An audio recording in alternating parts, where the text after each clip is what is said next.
After standing firm on its plan to ban genetically modified corn from Germany and the attendant pesticides from China, Mexico capitulated to the demands of the United States and canceled its plan to ban.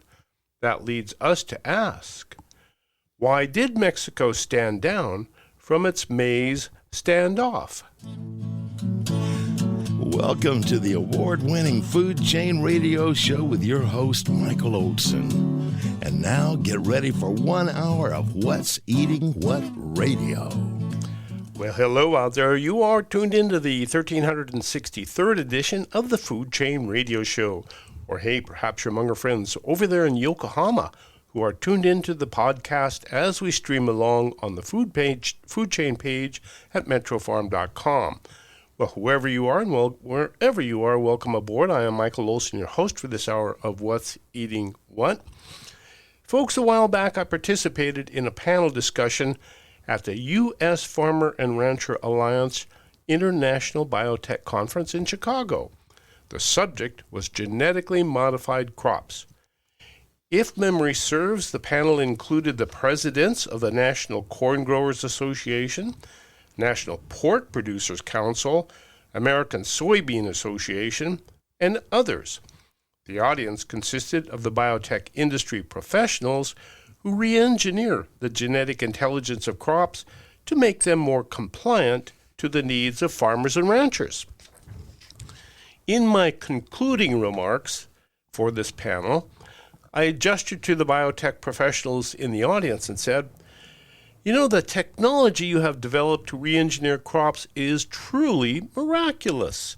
You have made it possible for one farmer to grow 1,000 acres of crops with no weeds or insects. That truly is a miracle.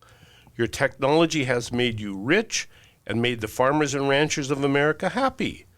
However, one day, the people who eat your food are going to wake up and say, 'Hey, what's in this technology for us, other than food that is infused with insecticides and drenched in herbicides?'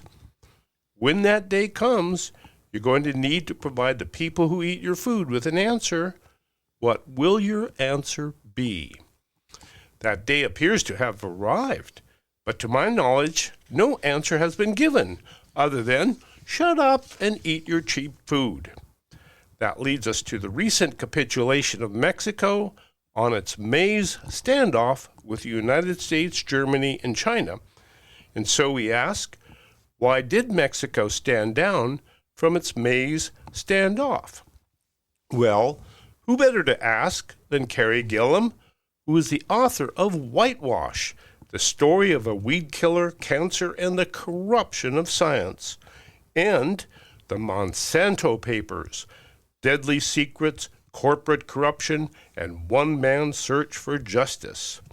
So let's welcome back to the food chain, Carey Gillam. Carey, welcome. Well, hello. Thank you. Thanks for having me. Great to have you back. You know, this is the third time we've sat down to discuss food that has been genetically modified to be more compliant to the needs of farmers. Since, we last talked, you've been engaged in chronicling this standoff between Mexico and pretty much the rest of the world over genetically modified crops. How did you become so involved? Well, I've been covering, as you know, and you mentioned my two books, I've been covering the agrochemical industry for 20 some years now, more than 20, since 1998. So a long, long time. And I've been following these issues that you talked about in your introduction with GMO crops and pesticides and the evolving science and concerns, and as well as, our regulatory and corporate assurances that we shouldn't be concerned. So the issues with Mexico, are more evidence that, as you say, that consumers and government leaders in many countries have become increasingly concerned over the last several years and decades with these, genetically altered foods that we're all consuming, and largely because of the pesticides that are used on them or genetically engineered into them to make them toxic to insects. paying attention, and I'm happy that somebody is, because I think we need to pay attention to this. Well, before we get to the actual Mexican standoff, let's talk a little bit. Let's do a quick review. First of all, why are crops like corn re-engineered? What's the purpose, Carey? Oh my goodness. Well, way back when, that has many answers, right? So the companies who genetically alter these crops, and there are many, corn and soybeans and cotton, canola, sugar beet, the companies that engineer them will say that they have altered the DNA in these crops, and they sell these genetically altered seeds and license these genetically altered traits, license the science and the technology to benefit farmers and to benefit consumers and to make it easier for farmers to grow crops in abundance, to fight off weeds in the fields that could choke off nutrients and moisture from the crops, and to repel insects. And so, they've been doing this. Monsanto was the leader. Monsanto is now owned by Bayer, but Monsanto was really a leader in this technology, in this industry, starting in the 1990s. And, they rolled this out. And now in the U.S., most of the corn and soybeans grown in the United States are genetically altered. A large amount of our cotton is also genetically altered, and sugar beets and many other crops, as I mentioned. But what we've seen over the years is, yes, this has brought some benefits to farmers. It's mainly benefited the companies that have attached very high premiums and patents to these products that they sell, and they've made billions and billions of dollars. But it's really locked farmers into a dependence on genetically altered crops and the use of the chemicals that go along with the genetically altered crops. And, you could read my book. You could write a whole book about sort of the ramifications that this has had on environmental health and Mother Nature, where you've seen weed resistance develop and accelerate. So farmers are having to use more and more herbicides and more different types of herbicides. You've seen insects develop resistance to crops that were genetically altered to fight off insects. And so you've had to, see more and more of that. More chemicals, more resistance, more messing with Mother Nature in a lot of ways that has proven to be harmful and has sparked these concerns in countries like Mexico. Yeah, with respect to that, to the technology, it seems like the best money science can buy claims there is nothing to be frightened about with either the genetically modified crops or the chemicals with which the food is grown. Carey Gillam, do you think the science is settled? There are many parts to that. It depends on which chemical you're talking about, which crop you're talking about. I think the science is much more clear on the application of certain herbicides to food crops and leaving residues on those crops, and the impact that the increasing amounts of herbicides that we're spraying directly onto crops and onto farm fields, the impacts that that's having on environmental health, on the soil. We're seeing glyphosate, which is the subject of the book Whitewash that you mentioned. Glyphosate has been so widely used that it's become so pervasive that it's in the drinking water, it's in the food we consume, it's found in human urine, it's found in rainfall because it's so pervasive in our environment now. And it's precisely because crops were genetically altered by Monsanto to withstand being sprayed by glyphosate, that glyphosate use increased so dramatically all around the world. And it's one of the reasons why Mexico has moved to ban glyphosate. And the ban was supposed to go into effect at the end of March, April 1. And Mexico then, under great pressure and duress from agrochemical industry interests and from U.S. trade officials, decided to delay that ban indefinitely. And that is the question of the day, which is, why did Mexico stand down from its maize standoff, given the extent to which it's been fighting it? From your extensive research into the question, there seems to be two things that are of concern. One, are the genetically modified crops themselves safe? And the other is, are the chemicals that are used to grow the genetically modified crops safe to eat? Right.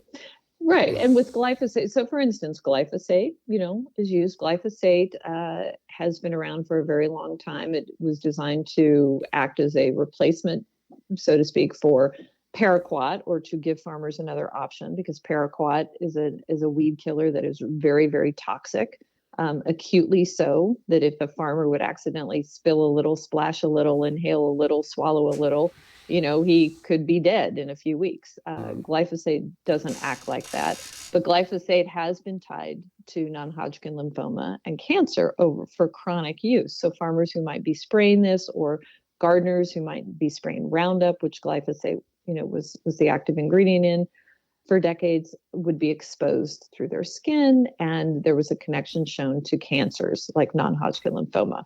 And it has been classified as a probable human carcinogen. So that's one chemical. You have 2,4-D that's also used on genetically altered crops now. And it is defined as a possible human carcinogen by the World Health Organization. So yes, there's a lot of science that shows that these pesticides can be impactful to human health as well as environmental health. Several pesticides are tied to neurodevelopmental harm, particularly in children. You have liver, kidney, cancer effects, Parkinson's disease in the event of paraquat. There are a lot of harms that come with widespread use of toxic chemicals that are designed to kill things, right? So what you say then would lead one to believe there is a difference of opinion in science as to whether... Yes, there very definitely is a difference of opinion. There are many scientists who say, look at the evidence, as in the International Agency for Research on Cancer. Look at the evidence. This very clearly is carcinogenic or has carcinogenic markers, et cetera. Then you have a whole group of other scientists, many who have been paid to be consultants to or work with the very companies that sell these chemicals, who say, no, this is all quite safe. And the evidence shows us that it's safe, so don't worry about it. And our regulatory agency, as has been demonstrated many, many times, really follows the lead of the companies that sell the chemicals, much more so than they do independent scientists. And that's been documented over and over again through, internal communications and all sorts of evidence. That's how it works, is that they follow the lead of the companies selling the chemicals to tell them if the chemicals are safe or not. Much like in the pharmaceutical industry, selling drugs. They rely on the companies making the money from the drugs to tell them if it's safe, which doesn't seem like an ideal system. That kind of leads us to wonder, is science real or is it for sale? And there is a difference.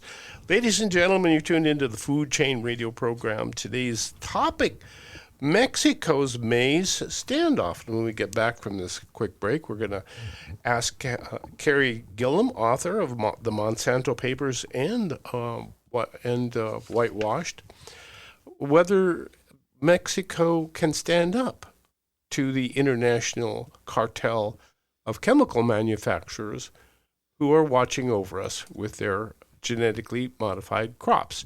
This is the Food Chain. Do stay tuned. We will be right back. Hi, folks. How many of you out there love to garden? Wouldn't it be nice to grow some of your own food? Or maybe a flower garden would brighten your day. Well, now you can have the pleasures of gardening without all that effort. You don't need a tractor. You don't need a rototiller. All you need is the Knox Garden Box, a heavily constructed, portable, elevated garden on legs that can virtually change the way you've gardened in the past. The Knox Garden Box can be set up anywhere. Yes, you can place it right on concrete. For those with bad backs, you've got critters and gophers, no space, or maybe no dirt. With the Knox Garden Box, the therapy of garden is now the prescription for good mental health. The way to find your fabulous Knox Garden Box is by logging on to knoxgardenbox.com. That's KNOX, gardenbox.com. Or by calling 831-461-9430. For ag and industrial real estate, call Chuck Allen. Chuck Allen is a lifelong resident of the Pajaro Valley, a friend of everybody, and has closed so many real estate transactions, the Wall Street Journal and Keller Williams both list him as one of the nation's top producers. So for ag and industrial real estate, call the top realtor, Chuck Allen, at chuckallenproperties.com. chuckallenproperties.com. Cannabis is one of nature's most beneficial plants. So at Treehouse, we use it to build community. Hello, I'm Jenna from Treehouse Dispensary in SoCal. In addition to the finest cannabis products, Treehouse dispenses information to those who want to know how to use cannabis for maximum benefit. Though we aren't medical professionals, we do know how cannabis science can help you. Listen to Carly. Thanks, Jenna. For those who wake up in the middle of the night and can't go back to sleep again, Treehouse suggests a chocolate edible like Sleepy Time from local Santa Cruz brand Sensi Chew. Eat this THC CBN chocolate caramel and sleep the night away. To learn how to use cannabis for the best effect, just ask us, your friends and neighbors at Treehouse Dispensary, 3651 SoCal Drive in SoCal. You must be 21, but no appointment is necessary, and the information is free. And for those who already know what they want, Treehouse has an online ordering option at ourtreehouse.io and drive-through pickup. We look forward to welcoming you to our Treehouse community. Hello, I'm Carolyn. 25 years ago, my husband Rudy and I opened Charlie Hong Kong with the commitment to serve healthy food grown in healthy soil. Today, the healthy food we serve comes from the sacred land in Pajaro Valley, where Dick Peugeot and his Lakeside Organics grow the soil, and the soil grows the healthy plant that we serve to you. When you eat at Charlie Hong Kong, you eat healthy food, and it's delicious. Charlie Hong Kong, Santa Cruz. And now, back to What's Eating What on the food chain with Michael Olson. Well, one thing I can pretty much guarantee us all is that we are eating glyphosate, weed killer, among many other things. Some time ago, I did an interview with a doctor in a laboratory research doctor at UCSF, University of California, San Francisco Medical Center, who was examining blood being sent to him from all over the United States, for one thing. But he also tested those blood samples for glyphosate and found that 97% of those samples contained glyphosate. So it's pretty close that we all have some glyphosate in our bloods, in our blood system. So is that safe or not? 20 years ago, I also featured Dr. Ignacio Chapala on a food chain show titled The Missing Maize of Mexico. And the story was about the native races of corn in Oaxaca, which is said to be the global center for corn genetic diversity. And Mexico was standing up to the world for destroying its domestic corn agriculture that is based on that reservoir of native genes, by bringing in genetically modified crops that were pretty much causing the native races of genes to disappear. That was over 22 years ago. And so Mexico's kind of been standing up to it ever since. Carey, Gillam, when did Mexico decide that it would try to ban these GMOs from coming into the country? Well, Mexico, as you said, Mexico, has been expressing concerns for as long as I can remember, I think, particularly with genetically altered corn, and maize. Corn is very key and central to the Mexican culture and diet and their biodiversity. And it is much more than just something that they eat or that they feed their livestock. And that has been sort of at the heart of their dispute and their ongoing trade dispute with the United States right now. In 2020, they did again put forward a proclamation that they were going to ban genetically modified corn. And this would be from human diet. It was sort of a nod to U.S. concerns that, it could still be used for livestock, but in the tortillas and the other foods that are really central to their culture and their diet, they would not be allowing genetically modified corn. And this was in 2020. And ever since then, I mean, they are still just being battered by the United States and Canada, arguing that they can't do this. It's not based on science, that they're crazy, basically, for thinking that GMO corn is bad in any way. And the U.S. has come after them. And so they are now in an official dispute period, trade dispute with the U.S., threatening all sorts of sanctions and things like that. And there's a panel that is hearing both sides and weighing sort of, who will get to prevail, I guess, in this trade dispute. But many people are outraged by it because they're saying the science is indeed on Mexico's side. It's not on the side of the U.S., but it is on the side of Mexico because there is quite a bit of science that shows that there is harm associated with GMO corn. And that's been what I've been watching and writing about. And because it really is an interesting question, who should get to decide? Mexico says it should be able to decide for its own people and its own environment, that Mexican officials should be able to decide whether or not they allow these things in the diet and in the environment. And the U.S. is saying, no, you really don't have that right. Well, way back in Food Chain Radio number 1157, we did our first conversation about this, and we were talking about Dwayne Johnson v. Monsanto, which kind of was the landmark case, was it not against the biotech giants? This stuff really is causing harm, and I do believe Dwayne Johnson won that fight. What was it about again? Yeah, Lee Johnson, Dwayne, Lee. Yep. He had a lot of names, but everybody calls him Lee.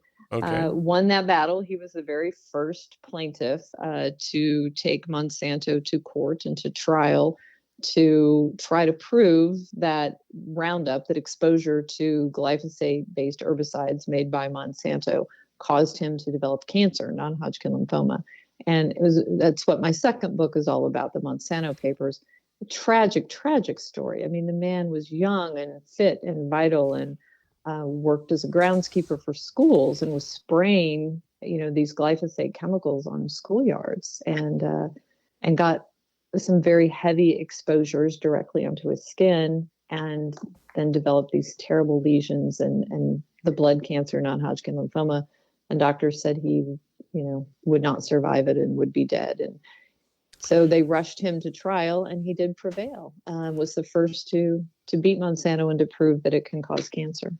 Well, after that, it appears as though our biotech companies like Monsanto ran for the hills, which is to say, Bayer or Monsanto sold itself to Bayer AG, the big German chemical concern, right? Makers of aspirin. Mm-hmm. So, yes, Monsanto saw the handwriting on the wall, I believe, and they sold. The timing was really smart. They sold the company and closed on the purchase, so they were done and out and had their money just as the Lee Johnson trial was getting underway. And so they were out and Bayer was in, and the verdict then came in August of 2018.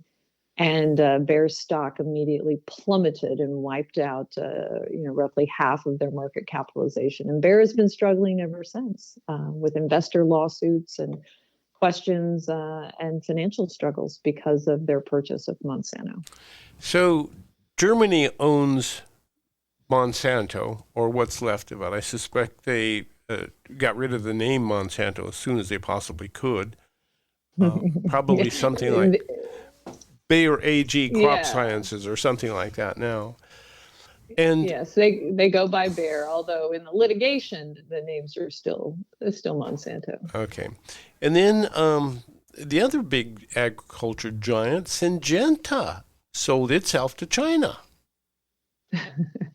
Yes, Syngenta is part of ChemChina, or a company that is essentially owned by the Chinese government, although they remain headquartered in Switzerland to a degree. But yes, they are Chinese controlled now. Okay. And I guess where this is leading me is to ask the question, how come the United States of America is standing up for Germany and China in this Mexican standoff over maize? What are we doing in the middle of this? Why are we the ones that are standing up against Mexico? It is interesting, isn't it? And I thought of that as I was writing, one of my last pieces, that these companies aren't even U.S. companies anymore, right? And the emails that you see, the correspondence going back and forth between these companies and our U.S. trade representatives and our U.S. Department of Agriculture, are all quite cozy and connected. And, we would like you to do this, and here's what you can say. And, the companies are telling our U.S. officials how to act, what to say, when to do it. And again, they're not U.S. companies. But the answer to your question very clearly is because U.S. farmers are U.S. citizens, and they're the ones growing these crops and wanting to export a lot of GMO corn to Mexico. And if Mexico doesn't want to take it, that's going to hurt U.S. farmers. So certainly there's a vested interest there. Now, as I understand it, Mexico is not the only country to stand up against GMOs and their attendant chemical inputs. True? Yeah, numerous countries have been concerned about GMOs. Across the African continent, you've seen that, over many, many years. The chemicals, at least in my view and my experience, the chemicals have been the greater concern, I think, are the more pressing concern, because the science is so robust about the harm that they do. Not just to people, but to the environment. And, it's a very real concern, because the environment is our food, our water, the air we breathe, the pollinators, biodiversity. We don't live on this planet alone. We rely on this intricate relationship that we have between the species, and pesticides are very, very damaging to a lot of very important species. Well, when the dentist asked me what I thought of the GMO controversy, I said, well, I am not certain that genetically modified organisms are harmful in any way, because I don't think I've ever seen any real science that documents the difference. I don't know if there is, but I do know that I'm highly suspect of the chemicals and the extent to which we use those chemicals. That appears to me to be the major problem. Now, in Mexico, I can see where the genetics might be an issue too. If the GMO genetics, for example, were to leak into Oaxaca, which is the focal point for genetic diversity of corn or maize, and get into those native races of corn, would that not allow Bayer AG to claim ownership of those native races of corn? Now, that's something that happened with Canadian canola farmer Percy Smizer. So I can see where they would be kind of nervous of that, because if those genes if Bayer's genes got into the native races of corn, the corn could be tested, and there's the gene, we own you. Yeah, Mexico has certainly expressed its desire to keep, sort of as pure as possible its own native varieties, and that is very important to it. And you're right. From what I've seen, there isn't nearly as much science on what do genetically modified crops, what impact do they have on human health. Now, a large part of that is because nobody's really had to study it. The companies didn't have to demonstrate safety to regulators when they rolled those out. they essentially, grandfathered them in and said there's really no difference. So there was a voluntary kind of review process with our regulatory apparatus, but they didn't have to have the more rigorous, very specific scientific studies that they have to do with chemicals. And you also think about it, nobody's really going out into a field, and munching down on a cob of corn that's just been sprayed with a chemical or that is, genetically altered to be toxic to pesticides. They're mixed into foods, and people are exposed to all of these different things, and they're eating all these different foods. So no one is doing like a epidemiology study really of people who are eating GMO foods and trying to track their health versus people who don't eat GMO foods. There have been people that have tried to do small things like that, but how do you really do it and screen and know that nothing else that you're consuming or being exposed to, is impacting you? You can't put people in a cage in a laboratory like a lab rat and study this. But the people that have looked at it, there's been evidence, in livestock and the impacts on livestock where their diets are more closely controlled. There have been scientists that have said that these are harming, cattle and other livestock. And you have some science that shows that the level of toxins in these genetically modified crops and in corn has been heightened, that it's gone from like 2 parts per million, these toxins, to up to now 50 parts per million to 100 parts per million. So those would be, with respect to those toxins, they would be the toxins that the plant manufactures itself to protect itself, correct? Correct. There's a whole variety of, we're probably confusing listeners because there are different GMO crops. There are those that are designed to be tolerant of herbicides. So you can spray directly over the top of them and they don't die, but the weeds die. And then you have these crops, corn, that has been genetically modified to be its own bug killer, to manufacture its own toxins so that insects that may want to come munch on it, will die or be repelled. And those are the ones that there's particular concern about because of the toxins that are engineered directly into the plant. Okay. So there's really 2 reasons why Mexico might be nervous or afraid of the GMOs themselves as opposed to the chemicals that are attendant to the GMOs. One of them is that those GMOs might invade the native species and in effect become a property of Bayer AG or whoever has the gene patent. And the other is the possibility of the natural pesticides made by the plant itself could be enhanced greatly and have an adverse effect on the people who eat them. So 2 reasons to essentially be suspect of GMOs themselves. Although the science is such that the only thing we can safely say about the efficacy or safety of GMOs themselves is that we don't know because we don't know.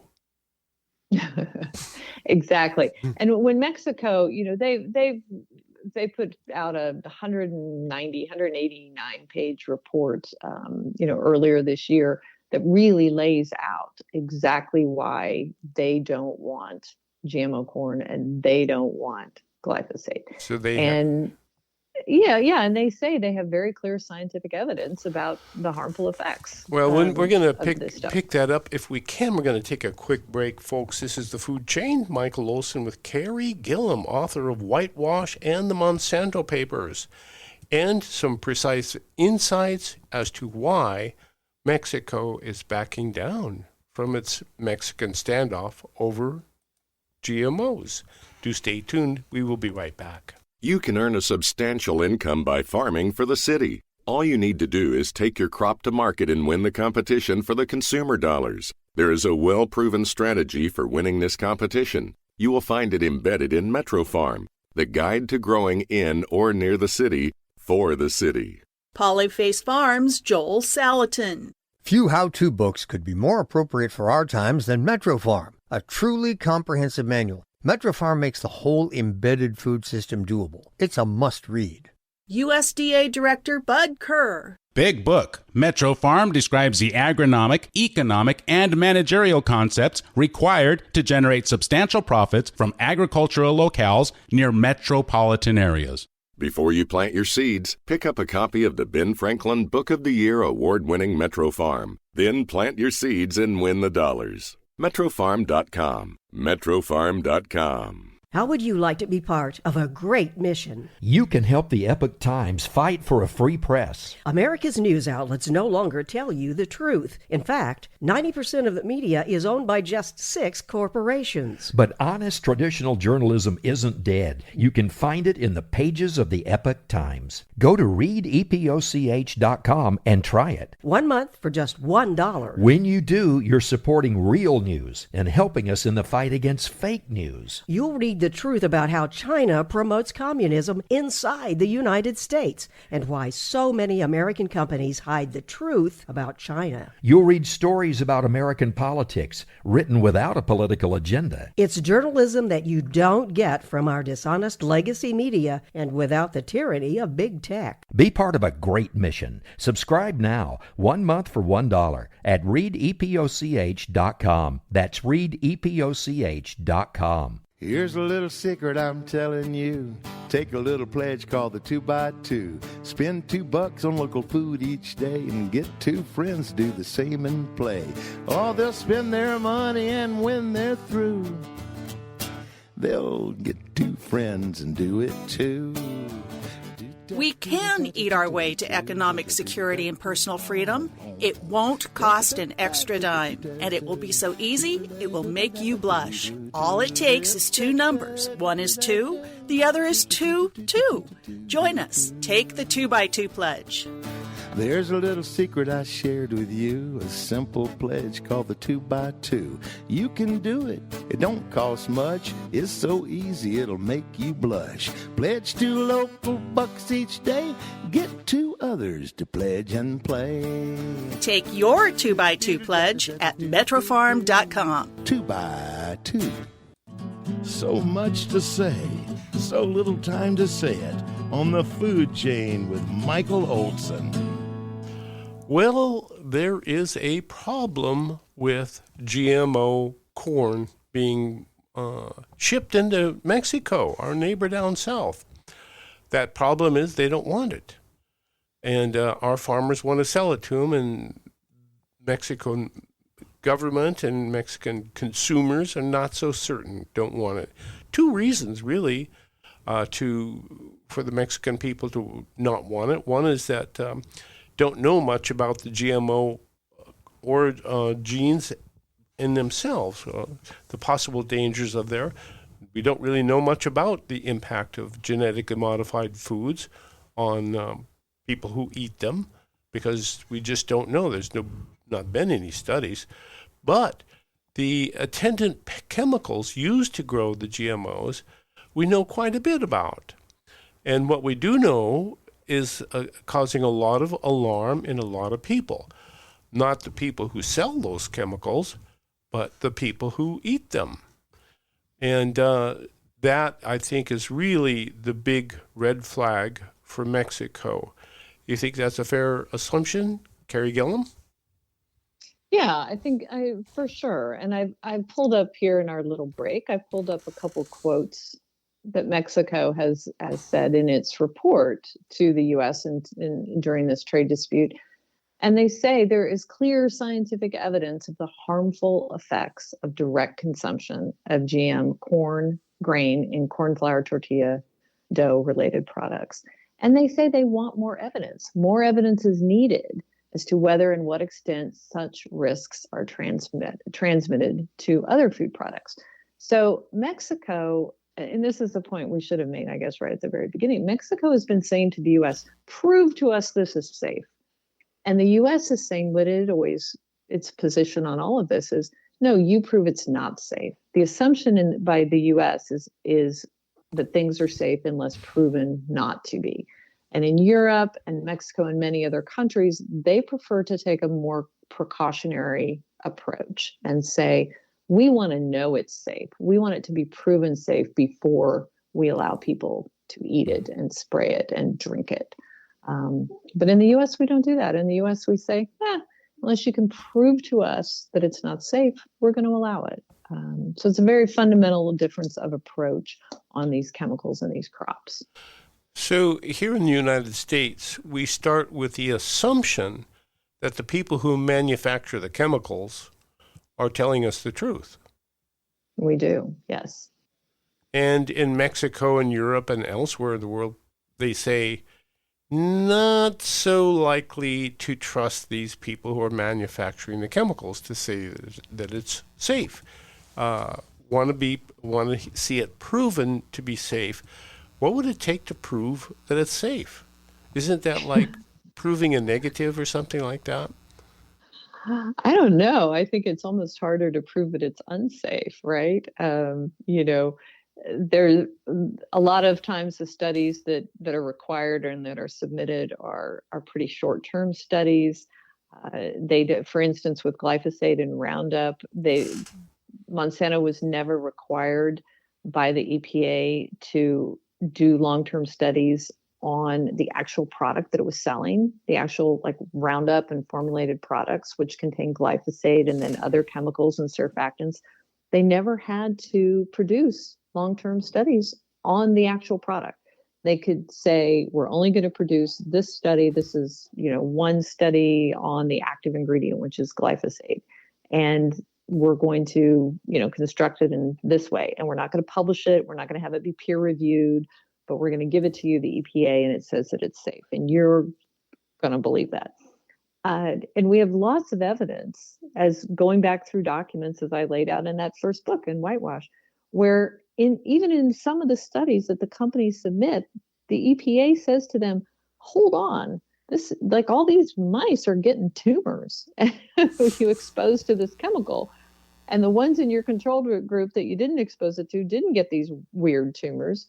So this doesn't look good. And then you see Monsanto go back to them and go, you know what? Don't really worry about that. You're not really understanding the way that the science should be interpreted. Don't look at these mice. Look at those mice. Yeah, and I'm not like making that up. That's actually what occurred back in the 1980s with Monsanto and its fundamental study that it gave to the EPA to determine whether or not glyphosate was essentially going to be allowed to be sprayed on all of these crops.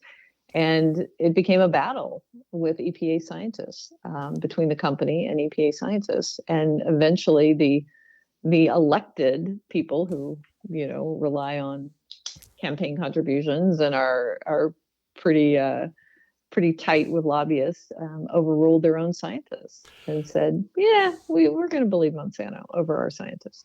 Well, Carey Gillam, as a person who has been looking intently at this subject for a couple of decades or more, what do you think of the relationship of science to government? Is science real? I see that sign on yard signs and that and other sayings. Science is real. Well, yes, but how real is science when it comes to glyphosate and GMOs? I think science is a very important discipline in which we learn and we evolve and we expand upon our knowledge about really important topics, right? And I think it is to be respected and embraced.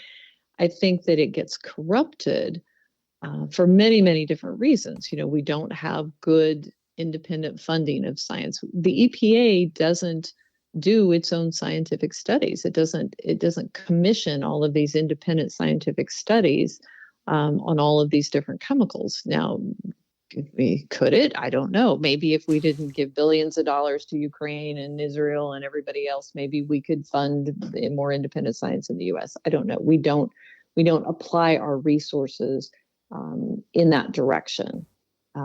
We tend to rely on the companies that sell the products to produce the science. And that seems just on its face to be problematic because, of course, they have a very vested interest in the science showing their product to be safe. Well, not only do they have a vested interest, but they have a pocket full of cash. They have a pocket full of cash, and it has been seen that they, can get very close with academics, people working at different universities. They funnel a lot of money to universities. They then take a lot of control over the direction of the research. They employ people at journals, that publish science. They employ them as consultants. They pay them $400-600 an hour. They get very cozy with very important people in the scientific community to embrace and support their narrative. And, you have people who lobby for the chemical industry who then go work for the EPA, and versa. People who work at the EPA and become very friendly with the chemical industry, and then they leave and they go take a very high-paying job as a lobbyist for the chemical industry. And it just happened again earlier this year in February, where a top EPA official is now running CropLife America, which is the top lobbyist for the agrochemical industry. That announcement was made in February. So, it's a revolving door, it's a cozy connection, and it leaves all of us wishing and wanting, I think, that we had more rigorous protections for our health. And so Mexico, looking at what's going on up in the United States, a couple years ago decided to stand up and say, we are going to ban GMOs and the chemicals that go with them. What happened when they made that announcement? Well, what we see in the documents and what we know is that the companies that sell them and a lot of the farm industry interests and the U.S. trade reps and the USDA said, oh, no, you're not, don't you dare. And they have been fighting back against Mexico. And, there is a trade pact, right, between Mexico and Canada and the U.S., and there are rules on that trade pact. And the U.S. is saying Mexico is breaking the rules. And so there is a trade complaint, and there's now I don't know if you'd call them hearings, but, the commission is taking evidence and will make some sort of decision at some point on whether or not Mexico is in violation of this agreement. But Mexico... So right now... Yeah, so right now Mexico's back is kind of up against the wall, right? Being pressured by the U.S. That wants to control what Mexico allows in its food supply. And what does Mexico have to fight back with? Mexico says it has the science on its side, and it wants the U.S. to prove, as we mentioned earlier, prove that these things are safe. Bring forward evidence to prove that they are safe. And they're saying that the U.S. can't do that and hasn't done that. So they very much is sort of the Mexican standoff, right? There we are. Yeah. And yet Mexico agreed to back down, to stand down from its standoff. Why? They agreed to delay the ban on glyphosate. They backed off on that ban on glyphosate that was supposed to take effect April the 1st. And from what I understand, it came down to, sort of a single vote and a lot of arm twisting and pressure. And there's no definitive date now as to when this ban would actually take place. And there's a lot of talk of, we have to wait until we have something else that we can kill weeds with. It's all sort of murky as to what's going to happen next on that. And there was one other country, I believe Thailand, that threatened to do a ban too, and was similarly put upon by the United States, I think. Oh, yeah, definitely. Thailand. And I wrote extensively about that, as did others. You can see it from different perspectives. From a journalistic perspective, the fact that the U.S. is trying to bully other countries into and forcing them to take chemicals and foods and things that they don't want and that they feel jeopardize the health of their people just seems outrageous, right? And that's very much what the U.S. did to Thailand. And they prevailed. And Thailand backed away from its planned ban on glyphosate. And the U.S. has tried to bully the EU and different countries within the European Union who have wanted to ban glyphosate. So, they definitely stand up. Our U.S. taxpayer dollars are helping helping these big companies keep their products flowing, even when countries don't want them. Well, there you go. So, wondering, is there anything small countries like Mexico and Thailand can do to stand up to the big money of companies like Bayer, AG, and Syngenta? What can little people do to stand up to the big money? I think with Mexico, the jury's still out. We don't know if they will prevail in this trade pact or not. I don't know, or this trade dispute. I don't know what the odds are, but we're watching, and I think if they do prevail, that will really be a very powerful time in history that other countries might want to take note of and follow in Mexico's footsteps.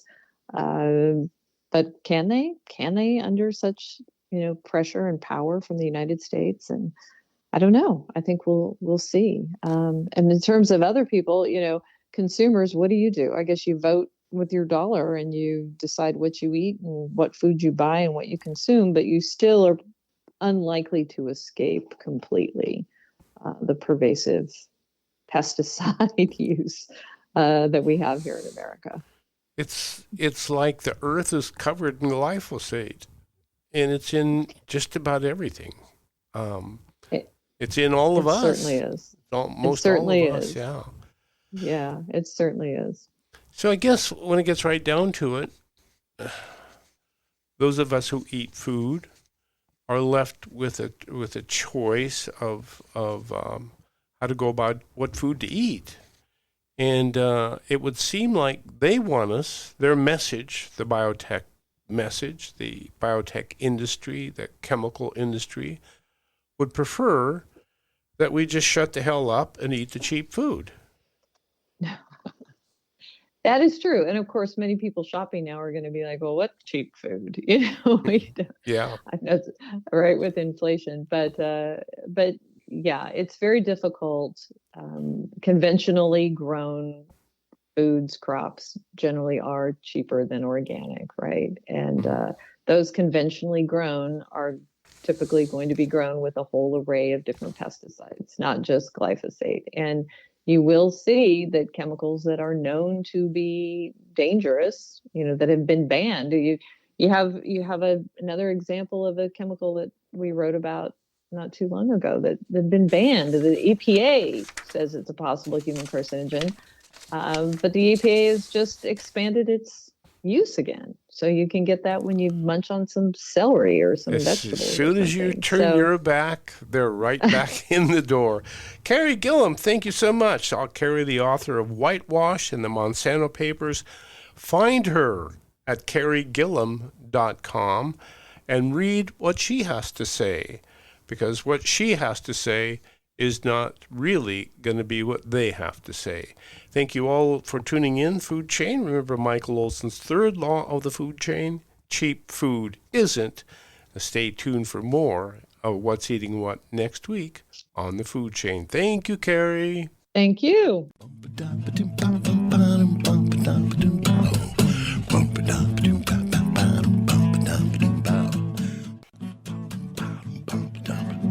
You've been listening to the award-winning Food Chain Radio Show with Michael Olson.